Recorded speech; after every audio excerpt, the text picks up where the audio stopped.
Hello friends and very warm welcome to Chicky's Biology, another video tutorial. In this video tutorial today we will discuss about which one is best between D Pharma Ayurvedic, D Pharma Allopathic, D Pharma Homeopathic। तो आज हम लोग अपने इस topic पे in detail यहाँ पे बात करेंगे और हम लोग जानेंगे कि कौन सा कोर्स जो है बेस्ट होता है या कौन सा डिप्लोमा कोर्स आप लोगों के लिए सबसे अच्छा हो सकता है, जिस डिप्लोमा कोर्स को आप लोग कर सकते हैं। फ्रेंड्स, कोई भी कोर्स आप लोगों के लिए अच्छा है या अच्छा नहीं है, या बैड है या गुड है या बेस्ट नहीं है, ये डिपेंड करता है कि आप लोगों का जो एम है या जो आप लोगों का गोल है उस कोर्स को करने के बाद फुलफिल हो रहा है या नहीं हो रहा है। तो अगर आपका गोल, आपका एम फुलफिल हो रहा है उस कोर्स को करने के बाद, तो फ्रेंड्स वो कोर्स आप लोगों के लिए अच्छा है। बट अगर आप लोगों का एम, आप लोगों का गोल फुलफिल नहीं हो रहा है उस कोर्स को करने के बाद, तो वो कोर्स आप लोगों के लिए अच्छा नहीं है। तो ये बात हो गई अच्छा कोर्स होने की या बेकार कोर्स होने की। तो ये आप लोगों को फर्स्ट ऑफ ऑल यहाँ पे पता होना जरूरी है। अब बात करेंगे आज का जो हमारा टॉपिक है उस पे, और ये बहुत ही एक मोस्ट अवेटेड एक टॉपिक है। बहुत सारे स्टूडेंट्स की, बहुत सारे फॉलोवर्स की, बहुत सारे सब्सक्राइबर्स की पिछले कई दिन से मुझे रिक्वेस्ट आ रही थी कि सर ये बताइए जो डी फार्मेसी कोर्स है इसको हम लोग कौन सी स्ट्रीम से करें, या हम लोगों को आयुर्वेदिक से इसको करने के बाद क्या क्या बेनिफिट्स मिल सकते हैं, होम्योपैथी से करने के बाद क्या क्या बेनिफिट्स मिल सकते हैं, और एलोपैथी से करने के बाद क्या क्या एडवांटेजेस या बेनिफिट्स जो है हमें मिल सकते हैं। तो आप लोग जो है मेरे साथ में इस वीडियो में स्टार्टिंग से लेकर एंड तक कनेक्ट रहें। अगर आप लोगों को एक एक पॉइंट को यहाँ पे अच्छे से अंडरस्टैंड करना है, एक एक पॉइंट को आप लोगों को बेटर अंडरस्टैंडिंग के साथ में यहाँ पे समझना है। तो फ्रेंड्स, यहाँ पे कौन सा कोर्स या कौन सी स्ट्रीम अच्छी है इसको जानने से पहले आप लोगों को यहाँ पे समझना ये जरूरी है कि डी फार्मेसी कोर्स है क्या, डी फार्मा जो कोर्स है वो क्या है। तो फ्रेंड्स, ये एक फार्मेसी का 2 ईयर का एक डिप्लोमा कोर्स है, आप लोगों को पता होना चाहिए। 2 ईयर का आप लोगों का ये एक फार्मेसी का डिप्लोमा कोर्स होता है, और आप लोग जो है इसे आयुर्वेदिक स्ट्रीम से भी कर सकते हैं, आप लोग इसको एलोपैथिक स्ट्रीम से भी कर सकते हैं, और आप लोग इसको होम्योपैथिक स्ट्रीम से भी कर सकते हैं। बट ज्यादातर जो लोग इस डिप्लोमा कोर्स को करते हैं वो एलोपैथिक स्ट्रीम से करते हैं, क्योंकि उन लोगों का एक एम होता है, उन लोगों का एक गोल होता है कि वो लोग अपना खुद का एक मेडिकल शॉप या एक मेडिकल स्टोर खोल सकें। तो फ्रेंड्स, आप लोग जो है इसको किसी भी स्ट्रीम से करें, आप लोग अपना एक मेडिकल स्टोर खोल सकते हैं। और अगर आप लोगों ने डी फार्मेसी कोर्स को जो है आयुर्वेदिक स्ट्रीम से किया है, तो आप लोग होम्योपैथिक और एलोपैथिक मेडिसिन अपने उस मेडिकल स्टोर में नहीं रख सकते, ये आप लोगों को पता होना चाहिए। अगर आप लोगों ने उसको एलोपैथी से किया है तो आप लोग जो हैं एलोपैथी से करने के बाद आप लोग वहाँ पे आयुर्वेदिक और एलोपैथिक दोनों टाइप की मेडिसिन रख सकते हैं।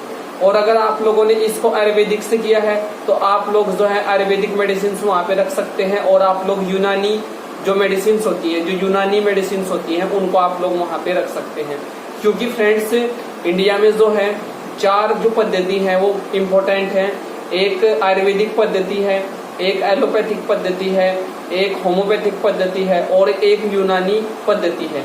तो ये आप लोगों को यहाँ पे पता होना चाहिए। तो फ्रेंड्स, फर्स्ट ऑफ ऑल बात करेंगे कि डी फार्मा जो आप लोग आयुर्वेदिक स्ट्रीम से करेंगे, इसको करने के बाद आप लोगों को क्या क्या एडवांटेजेस मिलते हैं, या आप लोगों के लिए कहाँ कहाँ पे जॉब्स अपॉर्चुनिटीज हैं, गवर्नमेंट जॉब्स आप लोगों को कितनी मिलती हैं, प्राइवेट जॉब्स आप लोगों को कितनी मिलती हैं, इस पे बात करेंगे। और अगर आप लोग अपना मेडिकल स्टोर ओपन करते हैं तो वहाँ पे आप लोग कौन कौन सी मेडिसिन रख सकते हैं, कौन कौन सी मेडिसिन आप लोग वहाँ पे नहीं रख सकते, इस पे भी बात करेंगे। तो फर्स्ट ऑफ ऑल जो है बात करेंगे कि आप लोग जो हैं जैसे आप लोगों ने डी फार्मेसी आयुर्वेदिक में किया है, तो आप लोग जो हैं जो गवर्नमेंट CHC होते हैं, CHC और PHC, इसमें आप लोग असिस्टेंट फार्मासिस्ट बन सकते हैं। बहुत सारे आयुर्वेदिक हॉस्पिटल्स होते हैं, बहुत सारे आयुर्वेदिक CHC और PHC होते हैं। तो आप लोग जो है इन आयुर्वेदिक CHC और PHC में जो है आप लोग जाके असिस्टेंट फार्मासिस्ट की गवर्नमेंट जॉब कर सकते हैं, या कुछ जो प्राइवेट आयुर्वेदिक हॉस्पिटल्स होते हैं उनमें भी आप लोग जो है जॉब पा सकते हैं। और फ्रेंड्स, ये जो CHC और PHC होते हैं जो गवर्नमेंट होते हैं, यहाँ पे बहुत सारे BMS जो डॉक्टर्स होते हैं, जो bachelor of Ayurvedic medicine and surgery किए रहते हैं, BMS कोर्स किए रहते हैं, उनके अंडर में आप लोग यहाँ पे असिस्टेंट फार्मासिस्ट का काम करते हैं। बहुत सारी आयुर्वेदिक मेडिसिन जो हैं इंडिया में हैं, आप लोगों को पता है आयुर्वेदिक जो पद्धति है ये सबसे पुरानी एक पद्धति है। तो आयुर्वेदिक जो मेडिसिन होती है इसमें बहुत सारी आप लोगों की डाबर की मेडिसिन होती है, डाबर कंपनी बनाती है, आप लोगों ने भी सुना होगा, जैसे कि खदीरा लिस्ट, जैसे कि अर्जुना लिस्ट, जैसे कि आप लोगों का और बहुत सारे प्रोडक्ट्स वहां पे आते हैं, बहुत सारी चूर्ण वहां पे आती है, जैसे कि लवण भास्कर चूर्ण, आप लोगों का वहां पे सीतोपलादी चूर्ण, इस तरह से बहुत सारे प्रोडक्ट्स वहां पे आते हैं वैद्यनाथ के और डाबर के। तो फ्रेंड्स, ये सभी के सभी जो प्रोडक्ट्स आते हैं ये आयुर्वेदिक मेडिसिन में आते हैं। तो ये सभी जो एक तरह से मेडिसिन है इनकी आप लोगों को नॉलेज वहां पे होती है जब आप लोग डी फार्मेसी जो है आयुर्वेदिक में करते हैं। और आप लोगों का रजिस्ट्रेशन होता है भारतीय चिकित्सा परिषद में, आप लोगों का रजिस्ट्रेशन होता है, आयुष विभाग में आप लोगों का रजिस्ट्रेशन होता है। उसके बाद आप लोग जो है इस कोर्स को करने के बाद आप लोग गवर्नमेंट और प्राइवेट दोनों ही टाइप के हॉस्पिटल्स में जा सकते हैं। और आप लोग जो है गवर्नमेंट और प्राइवेट हॉस्पिटल्स में जाके असिस्टेंट फार्मासिस्ट की जॉब वहां पे कर सकते हैं। अगर आप लोग अपना खुद का मेडिकल शॉप खोलना चाहते हैं तो वहां पे सिर्फ आप लोग आयुर्वेदिक और यूनानी मेडिसिन को बेच सकते हैं, आप लोग एलोपैथिक मेडिसिन को वहां पे नहीं बेच सकते अगर आप लोगों ने जो है D pharmacy course Ayurvedic stream में किया है। तो फ्रेंड्स, ये भी आप लोगों को पता होना जरूरी है। और गवर्नमेंट जॉब के जो चांसेस हैं वो सबसे ज्यादा डी फार्मेसी आयुर्वेदिक कोर्स को करने के बाद हैं। इतने चांसेस जो हैं एलोपैथिक में भी नहीं है, इतने चांसेस होम्योपैथिक में भी नहीं है। तो फ्रेंड्स, वहाँ पे क्यों नहीं है इतने चांसेस? क्योंकि वहाँ पे कंपटीशन बहुत ज्यादा है, आयुर्वेदिक में उतना कंपटीशन नहीं है, तो इसीलिए यहाँ पे आसानी से जॉब मिल जाती है। और आप लोग जो है बहुत सारी आयुर्वेदिक फार्मा कंपनी होती है, फार्मा इंडस्ट्री होती हैं, जैसे कि मैंने आप लोगों को बताया डाबर, बैद्यनाथ, झंडू, तो आप लोग जो है इनमें जाके जॉब कर सकते हैं फार्मा कंपनी में भी। वहां पे भी आप लोगों को QC में, QA में, प्रोडक्शन में, मेंटेनेंस में आप लोगों को जॉब मिल जाएगी। और अब बात करेंगे कि अगर आप लोगों ने डी फार्मेसी एलोपैथिक में आप लोग करना चाहते हैं तो क्या क्या आप लोगों के लिए एडवांटेजेस हैं। आप लोग गवर्नमेंट जो CHC और PHC होती हैं उनमें आप लोग जो है डी फार्मेसी कोर्स करने के बाद असिस्टेंट फार्मासिस्ट बन सकते हैं। आप लोग अपना मेडिकल स्टोर ओपन कर सकते हैं, आप लोगों को ड्रग इंस्पेक्टर से जो है अप्रूवल मिल जाता है, आप लोगों को रजिस्ट्रेशन नंबर मिल जाता है।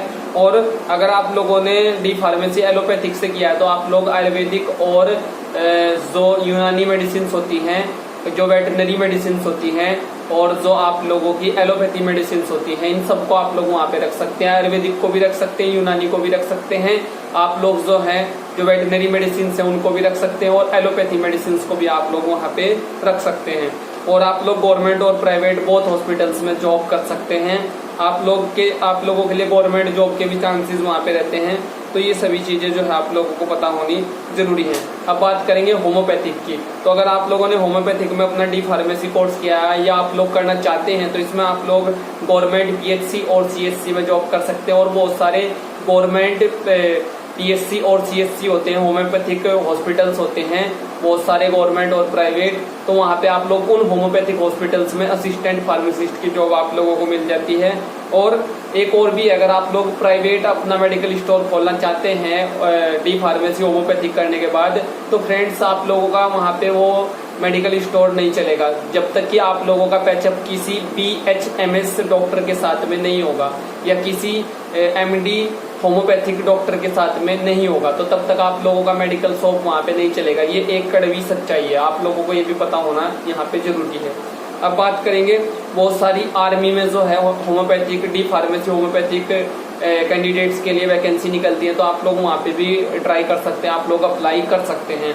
और जो बहुत सारी फार्मा इंडस्ट्री होती है, होम्योपैथिक फार्मा इंडस्ट्री होती है, जैसे कि बैक्सन होम्योपैथी है फॉर एग्जांपल, तो आप लोग इन सभी होम्योपैथिक फार्मा कंपनी में जो है जॉब कर सकते हैं। और अगर हम लोग जर्मनी की बात करें तो जर्मनी में जो है डी फार्मेसी होम्योपैथिक जो लोग करते हैं उनको बहुत अच्छी सैलरी पे जॉब मिलती है। तो अगर आप लोग फॉरेन में जाना चाहते हैं तो आप लोग जर्मनी जा सकते हैं, क्योंकि जर्मनी से ही जो है होम्योपैथिक की उत्पत्ति हुई है।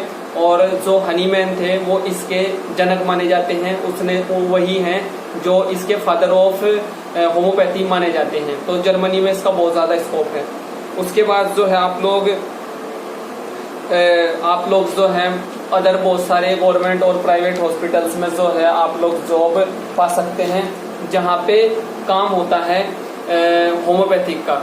So thank you friends, thank you for watching and do subscribe the channel for upcoming videos and latest updates. Thank you friends, thank you for watching.